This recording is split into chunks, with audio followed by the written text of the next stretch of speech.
Hello friends, welcome to the Supernature Cafe. I'm your host, David Mage. And I'm your host, Reverend Audra of One Soul Awakening. Thank you for taking the time to tune into our show where we discuss the reality-bending stories and experiences from our Supernature podcast. Supernature Cafe seeks to be respectful to all people, humans, beings, and creatures of the universe alike. What we discuss and our content may not be suitable for all listeners. We strive to only speak of truth as we know it. Some listeners may find the experience and stories depicted to be unsettling and disturbing, so listener discretion is advised. Welcome to Supernature Cafe.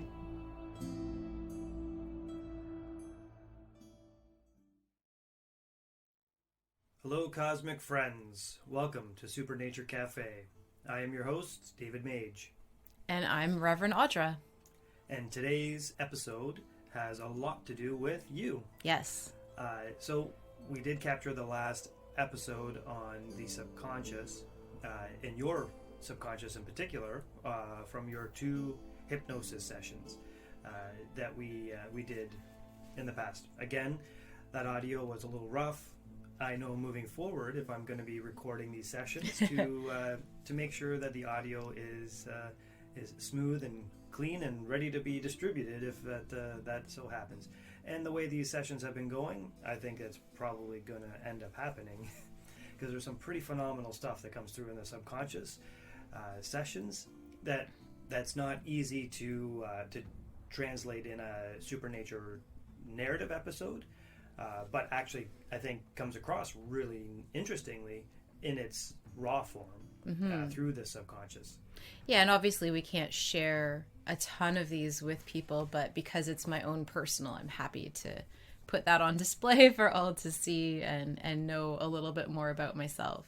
So, to start our cafe off today, let's get a take from you on your perspective of what it was like in the hypnosis state. Sure.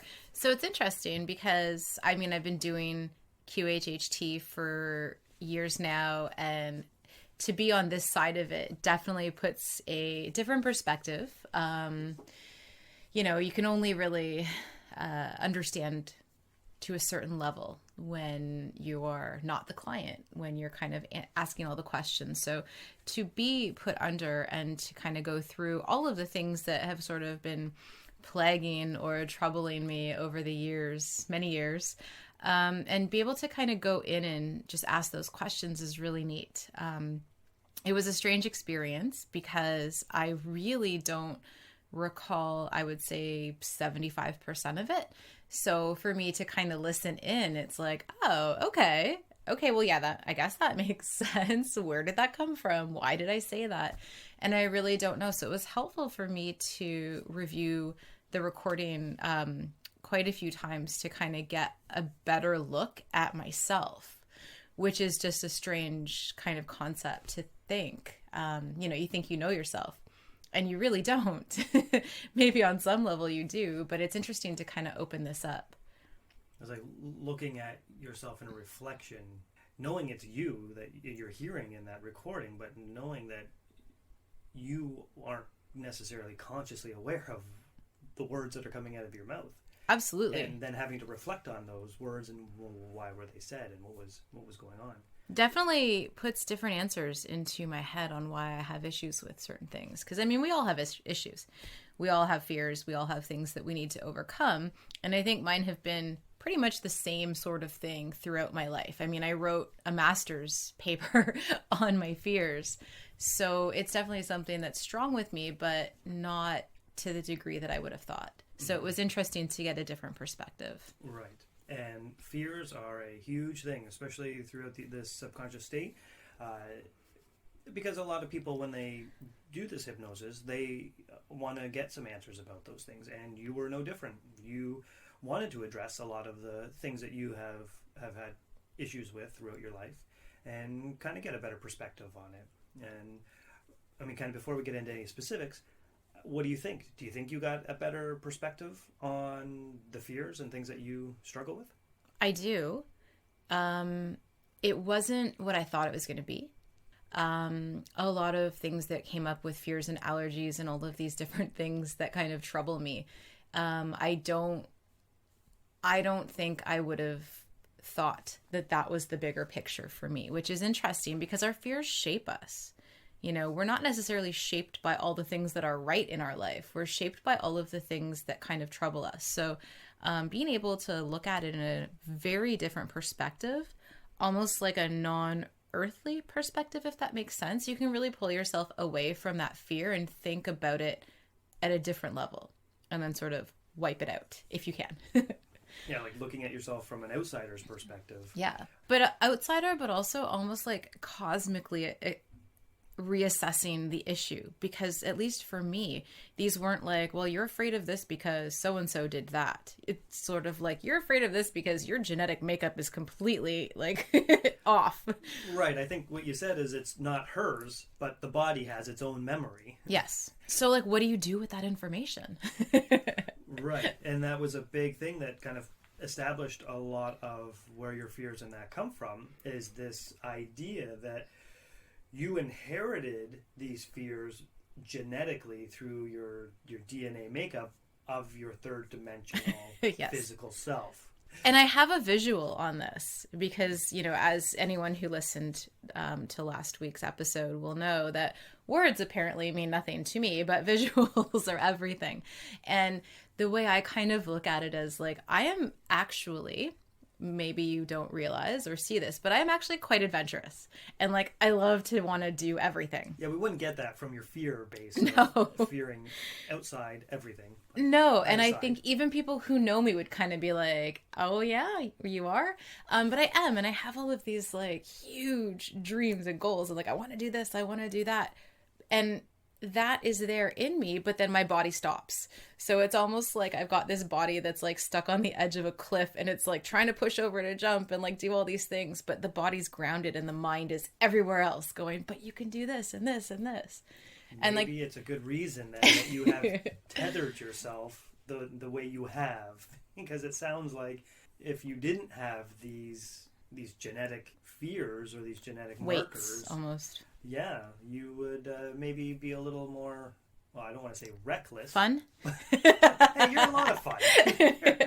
Well, I would definitely not have that forethought to be like, okay, am I doing this for, like, is this dangerous? Is this something I should actually do? Which I have a lot of those questions that come up now where I think maybe if it weren't for that, you're right, I probably would be doing everything all the time. Well, and the great thing, I mean, that I always like to go back to is that you chose the path yes. to get here. Yes. You know, the energy, the genetic connections, whatever, like, it was all decided on as you made your way up to this point. So I gotta believe that, you know, all of these things in place are done for a reason, purpose, and are doing them for the best of your development. Yeah. So we established that you know that these fears tend to come from the body. That are not necessarily your energetic self or your other self, which I think brings in this really neat idea about different energetic bodies. And anybody who's not familiar with this concept, the idea is that, you know, we have numerous energetic bodies, like a spiritual body, a etheric body, an astral body, an emotional body, a physical body, and they all combine together to create the being that we see in front of us. Yeah. The perception of you. Right. And I think this was really neat to kind of show that separation, and that sure, there are these numerous bodies that all combine together to be who we are, and that they don't always jive with each other. Like, some fears hold us, our other parts of our energetic bodies back. But I think the point is they all work cohesively together to be the best self, or to strive to become the best self that we can be. And I just thought that was really neat that in your hypnosis, you were kind of establishing those ideas about those different bodies, but how they're not working together, but how it's overall helping you progress. Yeah, like I can definitely see the separations between all of these things together, that sure, cohesively I can be, and I can kind of do and have like a daily life. I'm pretty grounded for the most part. But it's interesting to kind of see that, because I see a lot in me where like I want to do more and I want to do all of these things, but I am being held back. And you don't always know, like, is that a limiting belief? Is it this? Is it that? And to kind of look at it and see like whether you believe it or not, and whether it like resonates with you, it kind of gives you this like almost like a spark of hope where it's like, okay, I see it, I can place it, and now I can work on it. It's not just like, oh, it's just in your head. So whether or not it is like this physical body that just doesn't work completely with my soul, quote unquote, is kind of irrelevant. But for me, it puts something into place that allows me to kind of move forward and go through it. And I think that's the best thing that you could take away from that is that you have this actionable path. Yes. Now it's not this nebulous fear of, oh my God, every time I go near the ocean, or every time I walk at night, or you have a panic attack. Yeah, like now it's okay. I get it. You know that it's there. I feel it. Now let's move forward. Yeah, it's like a different type of process. You know, even a few days ago, going for a walk midday by myself in daylight, I had this sort of calm of like, you know, it'll be fine. I'm in my own neighborhood. Everything's okay. You're going to do this. You will get home. And that may not have happened a few years ago. I really liked, actually, you asked, or I asked, if there's any way that you could release these fears. Mm-hmm. And then you answered back, no. And then instead of it being in the third person, you answered again. And I say, why not? I thought it was an interesting kind of like duality in that moment there, that like the majority of the session we're in third person. You're speaking of Audra as this separate entity. Yes. And then there's this almost internal conversation that's going on still. Well, remember, I'm a Gemini still. Oh yeah. Where you're actually having a commentary as well. Yeah. That's going on that I'm only privy to at certain times. Right. And I didn't pick that up. Okay. At all. So it's interesting too, because I mean, you definitely, many ears hear many things, right? So I didn't pick that up through, you know, the 10 times I've listened to this session. So it's interesting. Yeah. So, well, I was wondering if you remembered that moment, like if you recalled anything that was going on in that moment about the fears. And it's interesting because when I look at what I can recall, even after listening, I mean, if we were talking like an hour after the session, I would tell you I have no idea. I know I was under. I know there was a block of time kind of missing from my, you know, my reality, but I wouldn't remember anything.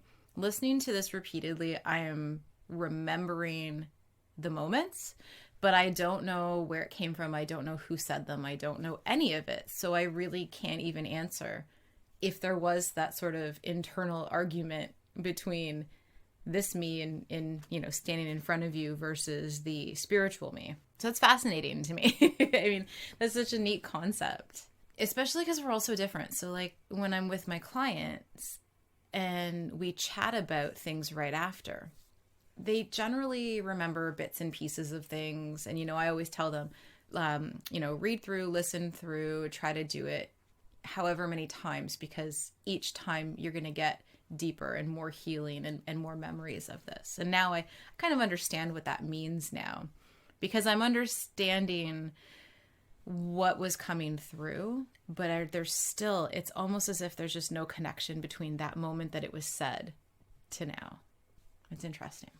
Mm-hmm. It's one of those fascinating things that we have tapped into with this form of hypnosis. Mm-hmm. Yeah, I love it. And it's funny because I remember being a little bit nervous about being put under. And I would love to do it every day and just keep going in and finding more stories. Well, and I think that's the great thing that this hypnosis process is opening us up to, is those abilities to explore deeper within ourselves. Okay, so a couple other things to touch base on before we move on with the fear stuff. Mm-hmm. I want to kind of talk a bit about the nature itself. Well, nature and animals. So two interesting things about you. All things about the earth. You love nature. Yes. And you love animals. Yes. But you are very allergic to numerous things in nature. About 99% of things. And animals. Yes. I think I guess, aversion and allergy to animals is interesting to me, because I look at animals around me and it's just, pouring out of me with love, and they're so awesome and so cute. And like, how many times do I get laughed at for just sitting around and watching animal videos? And when I grow up, I want to give chimpanzees little baths and help them to be better and be clean and be happy. And I look at these animal shows and I just, swoon over them. Yet if you put one in front of me, it would practically drop me like a fly. With allergies and issues, I mean, even the hypoallergenic animals I can't go near. They, almost bring me to tears. So it is interesting. And I think that, maybe there is some truth in there that, yes, I love these things. They have their place. They are definitely going to distract me from what I need to be doing here. And there are a lot of those things, I think, in my life that have slowed me down and distracted me from what I need to do. So it's really just trying to be more mindful, like, don't adopt anything, don't take on any new responsibilities, just focus so that you can get past things and sort of move forward in the way that you're supposed to. With the trees, it's interesting because we've all in this area, I think, grown up around nature and grown up around forests and things like that. Especially where I'm from and where I grew up, we always had parties out in the woods and we lived half of our lives out there. And I grew up with severe allergies. I grew up with almost becoming afraid of the trees. And I don't really know how to place that sometimes. I used to be able to go hiking freely and often, and as of maybe the past 10, 15 years, it scares me. And I was never really sure why. Going into the woods, it's always like, don't go in the woods. This bad stuff. I don't know if I've watched too much horror or what, but it's in my head. And it's been a hard one to navigate, especially with kids. And I always push to want to go out and to explore nature. But then there's this internal struggle. Yet, funny enough, when we're out west and we're in these massive forests that are 10 times the height and size of the ones here of coniferous trees, I feel like I can breathe. And I feel like this is peace. This is amazing. So it is neat to kind of see that sort of lining up inside as well. I'm not allergic to them. They make me feel at home. They make me feel happy. It's interesting, especially running an eco-spiritual ministry and having a druid style of life where everything we want to do really does focus on nature. Right. And we pursue a lot of the nature and doing things in our natural environment. But it has been a very funny connection where you are dealing with allergies of this stuff in our local area. And out west, there are environments there that you do feel a lot more at home with and a lot more comfortable with. And so it's interesting that nature just isn't just nature. No. There are differences to nature too. Almost as if nature has its seasons, There are a variety of seasons of nature. And some fit and some don't. Personalities. Yeah. Okay. All right. So let's move on from the fears and the allergies and all the crazy earthly things, and maybe talk a little bit about your cosmic experiences that came out in the subconscious. A couple particular things. You said apparently you are not a part of this universe, that you followed a blue stream and it sucked you down into Earth. Yes.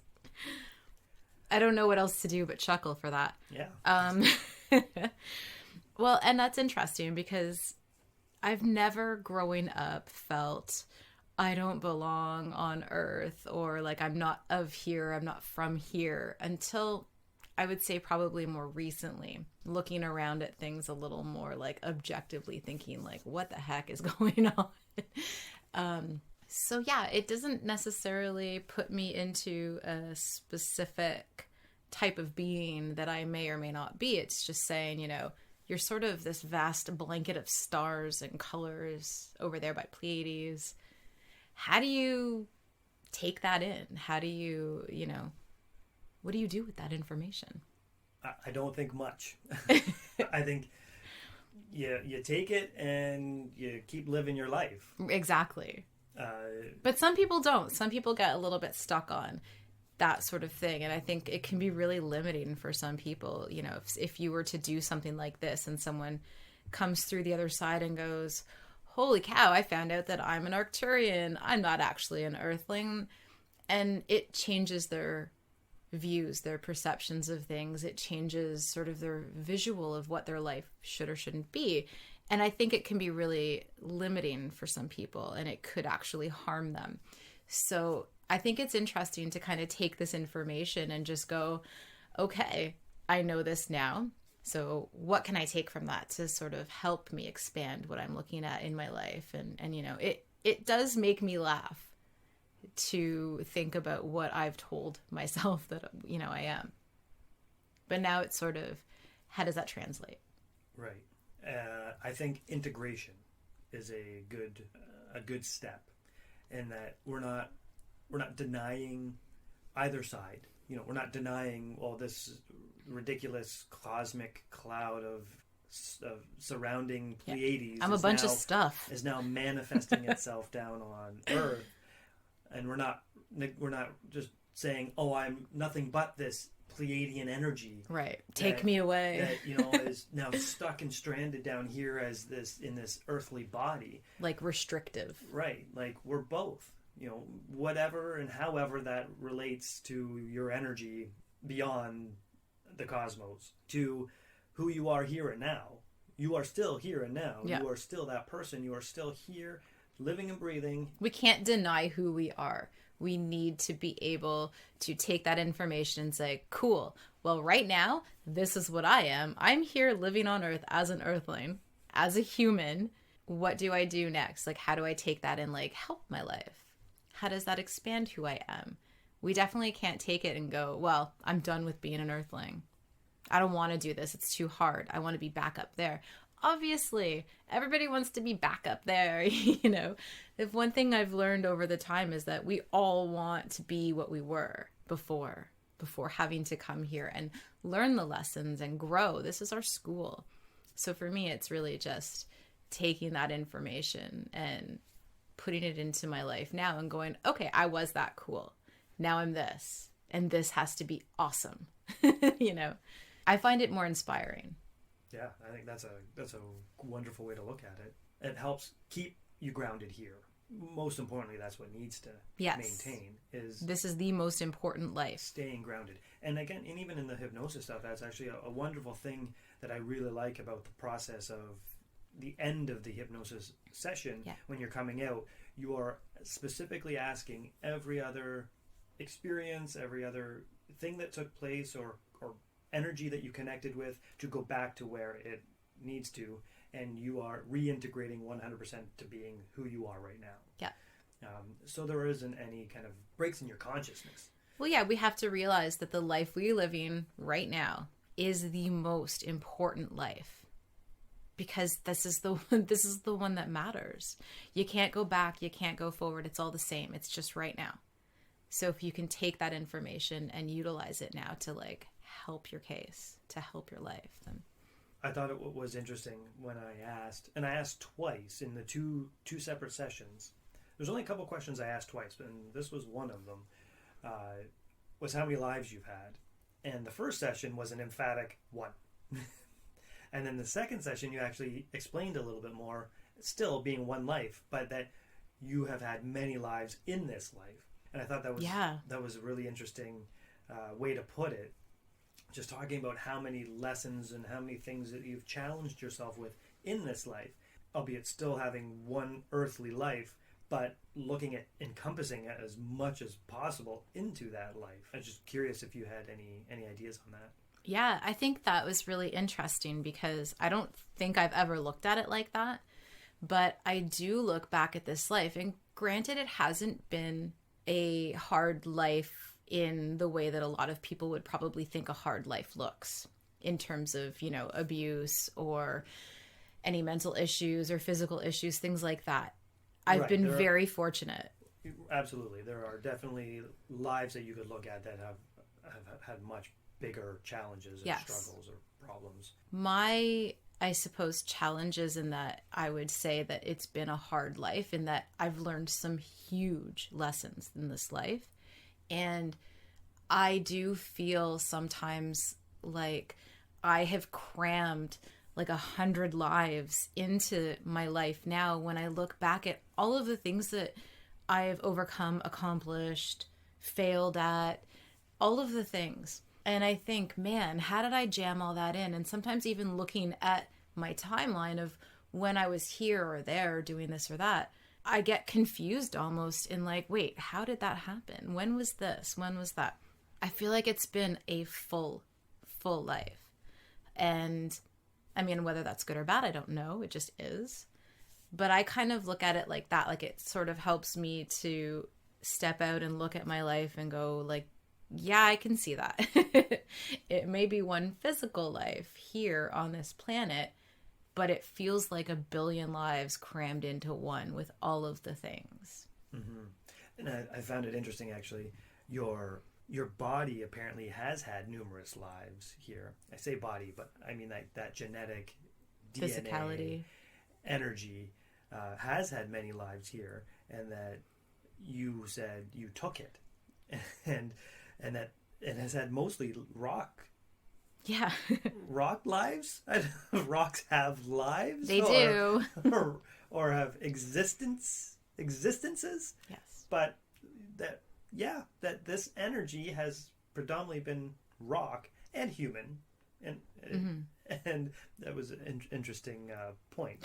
Well, and it is neat when you, like, it just sort of sparked something in my head when you said that, because I look at things, like this material has life, this pencil has life, this leaf, when you look at how children learn different things through schooling, you look at inanimate objects that as if, that desk over there has no life. Well, we've always told the kids there's life in everything. So for me to think a rock has life, hell yeah, it has life. It has a very long and slow and possibly painfully boring life. And it almost makes things make sense in my head that, sure, if I did have that DNA that would translate to a rock, heck yeah, I'm having a billion lives in this life, because I've been so slow for so long in this 1,000-year-old rock that, like, I need to do everything right now because I can. I'm in a human body now, So it's interesting to kind of look at it like that. Just quickly to go on to another part of the family stuff, is along with you saying you took this life or this energy, this body, it came up a couple times that you took your kids. Yeah, I devoured them. And you devoured them from Pleiades. Yeah. And brought them here. Very interesting ideas. Just curious what your thoughts were on that. I'm curious what my thoughts are on that too. I'm not sure what that looks like. It seems to me that I somehow was a part of their lives from afar, watching these two sparks almost doing these things and going, oh God, why are they doing that? Why would they do that? No, or don't let that hurt them, or, almost like a protectiveness. And then one day getting sucked into this blue flash of like, ooh, what's that? Okay, you guys are coming with me because I can't trust you to be here. I need to be with you and I want to interact with you. And I just sort of gobbled them up and took them with me. Poor things. I don't know what that means. I don't understand that. But it's really interesting. I've never heard this before. No, I think this has been so intriguing to learn about, and I can't wait until they start getting a little older where we can start exploring hypnosis with them and see what comes out through them, and really explore this idea, where they were before. I only really in the session saw them as these things that I was sort of viewing from afar always, but had this extreme connection to. So Yeah, that's interesting. I can't place it. I've never heard of this before. And I've never, it's not something that was common that I could have picked up at some point. It's like, who steals their children as cosmic mass? They think it's hilarious. Yeah. Which seems like just the idea that you gathered their energy, yeah, and brought it with you along this blue stream. So just to quickly go back to that blue stream idea, because it was one of the other questions that I asked twice. This one was interesting because it actually ties in with my ayahuasca experience. Mm-hmm. So I don't want to get too much into that because that's an upcoming episode, and we're going to tie that into what you experienced, because this is actually a fascinating thing in that my Aya experience aligns with my story, with your hypnosis experiences. But this idea that there was this turquoise, that when you said it the second time, turquoise yes. energy, that was like a beam that drew your attention and brought you to Earth. Yes. You know when you have a cat and you shake a bag of treats? That's what it was. Right. And it's interesting that we talk a lot about this blue energy and this turquoise energy, because I didn't think much of that, but the book I'm reading right now actually talks a lot about blue energy and it being Arcturian energy. And this is something that we are still going to explore further, but I have been thoroughly drawn to this concept of Arcturians for years and have only recently started to learn more about the Arcturians. And then now the information we're learning about the Arcturians, and it's potentially lining up with our experiences in hypnosis and explorations and things like that as well. So again, very early stages of what's going on with this side of things, but very intriguing ideas starting to come to light. And it's taken years to connect these dots, which I think is important to mention, that this is a process.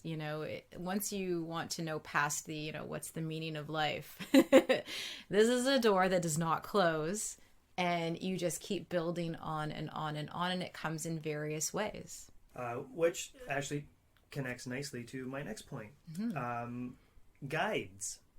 So you briefly, now your hypnosis sessions don't get too much into your guides. No. So I'd like to get you to explain a little bit more about what you have learned of your guides that we may not have captured in the sessions.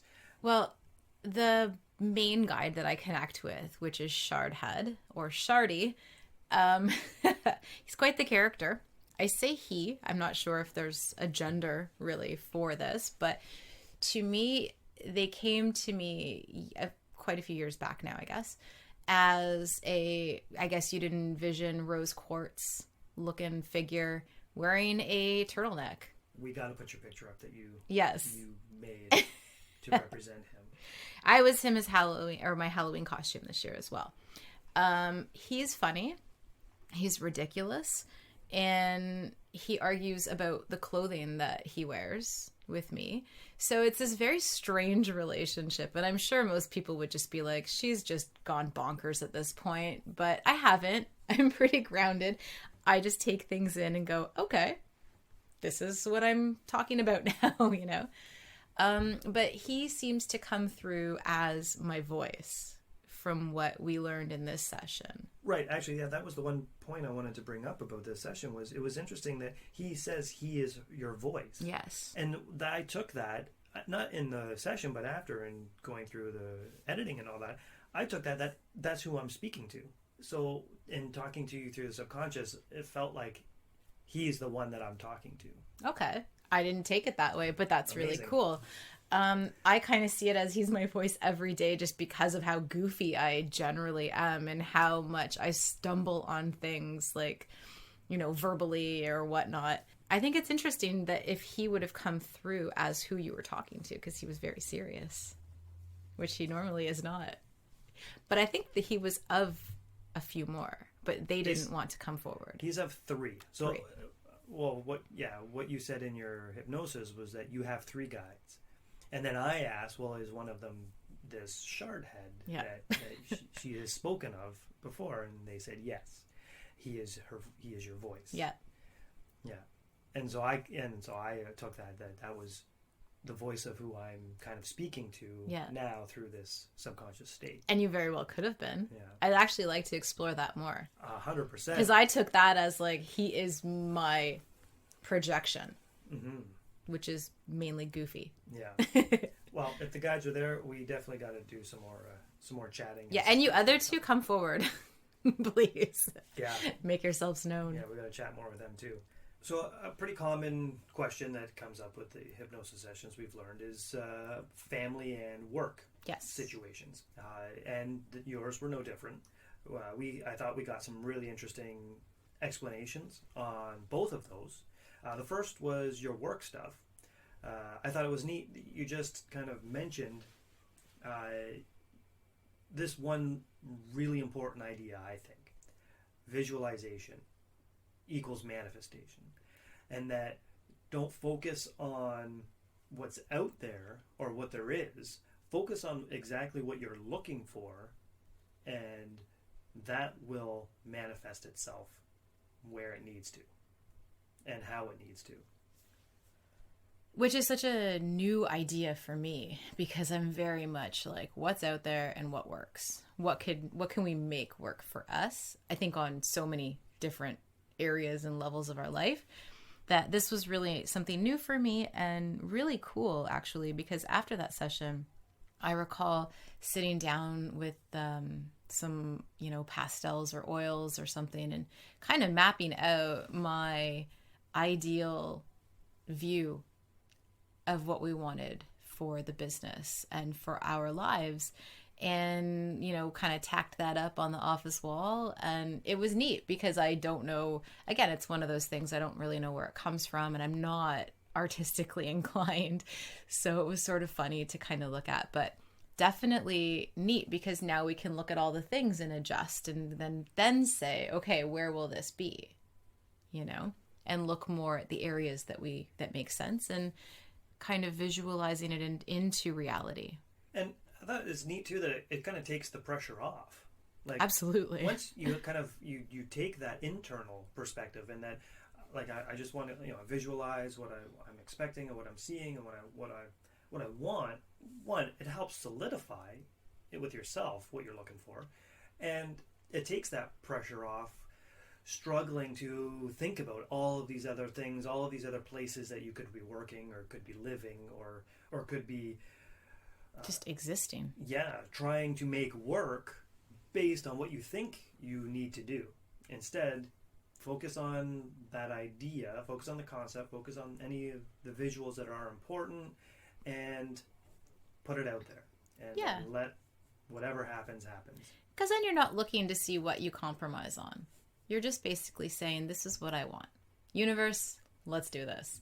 And I think it's, for me, I wanted to bring up too, that someone like very, very dear to both of us had once, a long, long time ago, created a business card, put on it their name and what they wanted to be, had it made. They were not that thing, and they became that thing. And it's sort of this, speak it into existence mentality, or visualize it into existence. That person did that for themselves. They were not what was on that card, but that was what they were going to be. And they became it. And now they're incredibly successful. Insanely successful. It's a beautiful thing to see, and see that whole path happen. And then from the work situation, there's always family. Yes. The family that we come into this world connected to no matter what. But we got some really interesting information from your family. And just to quickly backtrack, so from that session, I just wanted to explain briefly that Tony is your father. Yes. Who passed a few years ago. Yeah. And so that's obviously one person that you've wanted to try and connect with or learn a bit more from. And it wasn't anything that I would have thought or would have expected to hear through a hypnosis session from him, or from his energy, or from whatever we are able to connect with on that side of things. But that your grandfather came through as a very strong presence that's still very connected with you. Maternal grandfather, just to be super clear. Yes. who passed when you were fairly young. Yeah, about 4.5. Yeah. 5.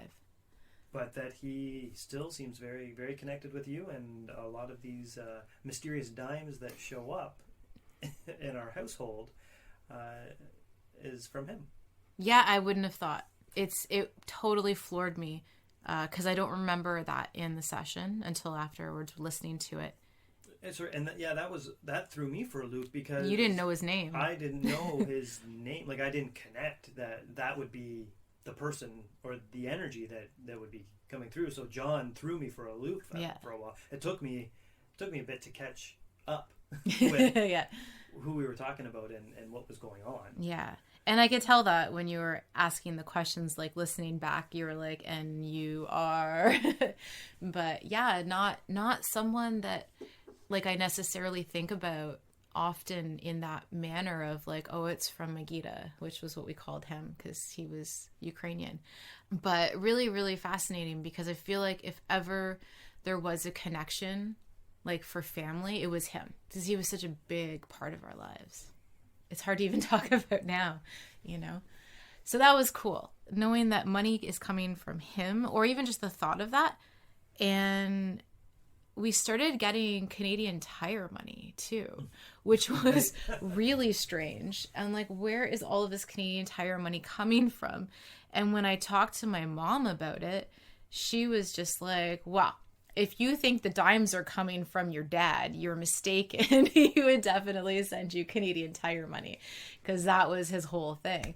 So that was kind of funny, kind of putting into perspective, like the little reminders or just the little like, hey, still here, you know, and how they are different for different people. Yeah. But my dad is my dad, you know, he's just like, go to Canadian Tire, go buy yourself something with the 5 cents I just gave you, you know?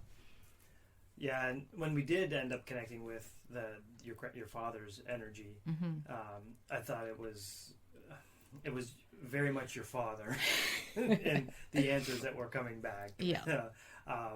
And that, you know, he knows he's coming back. Apparently he's happy over there and that, you know, things are what they are.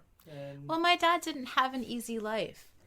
I don't want to say this without sounding like, I guess, weird about it, but I think maybe the best part of his life was my mom and having us. So I think he's like, I'm good. I'm relaxing now. He can finally have a break. Yeah. And you're right. I mean, from what I've learned, I think he could use this time to have on that side to chill out. He needs it. Yeah. If anyone deserves a little break, it's him. Yeah.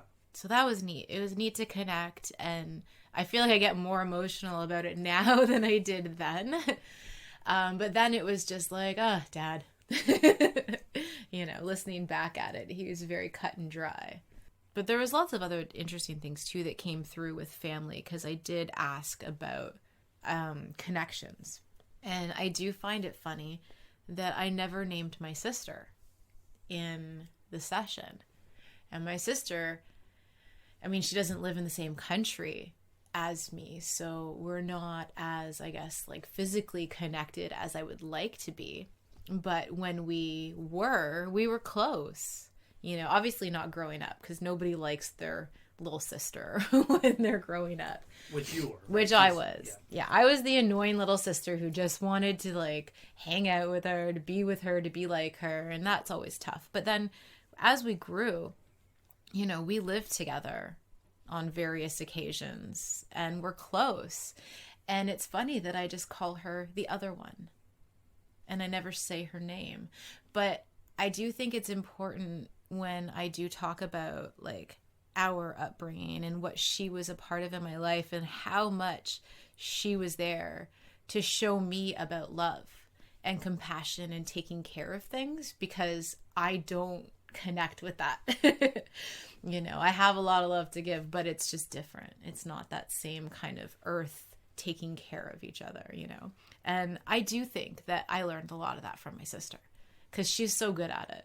Anytime I was sick, she was like, I'm taking time off work and making sure you're going to be okay. And like, I will cook for you and make you feel better. And if someone is sick around me, I'm like, I'll leave for a week. I'll come back when you're better. Is that cool? True story. Yeah. Like if you're sick, you're going into a different room. And this is like way pre-COVID. I don't want to be near you.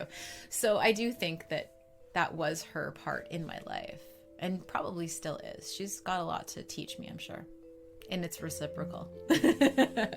All right. Well, that sums up most of, I think, the stuff that went on with your session. I'm sure there was plenty more we could keep getting into, but oh yeah. Let's.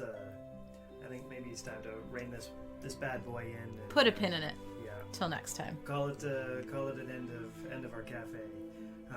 So some last thoughts on the session. Your actual last thoughts were really nice, I thought, and this is another common thing that happens with all sessions is we always like to ask, is there anything last do you want to tell the person? And that you simply just said you're doing it right. Keep putting the other foot ahead. Like it just seemed like a really nice ending to be a reminder that everything's going good. Everything is good. Everything is right. Everything, as stressful or as hard as things can get at times, you're making progress. And that is what's important. Yeah. And everyone's life is perfect. Whether you think it's horrible or wonderful, it is perfect for what you're doing. It's just that next foot going forward, where are you placing it? Because that's going to be the change. And I think it's a really neat takeaway. We have all control over our lives, and you just have to keep pushing through it. And I think that would sort of be my final thought is keep connecting. Keep connecting with those that fit, those that connect back with you, and see where it goes. Keep connecting out of love yes. and compassion. Well, all right, friends, that is it for us for this episode of Supernature Cafe. I want to thank you for listening in. As always, if you have any thoughts or questions about anything that we discussed during this session, feel free to reach out at supernature@galacticcycle.com. If you would like to share your story, or have any questions about our discussions, or have any ideas that you would like us to include, email us at supernature@galacticcycle.com. And if you enjoyed this session, subscribe or follow us on your favorite podcast platform and stay up to date on all of our latest releases. Help us make these shows as interactive as possible, so please reach out and keep this conversation going. You can connect with us in the links in the bio and become a part of the journey. See you next time for more incredible stories. And in all that you do, may you reconnect with the earth. Thank you for listening, and never stop pushing the boundaries of reality.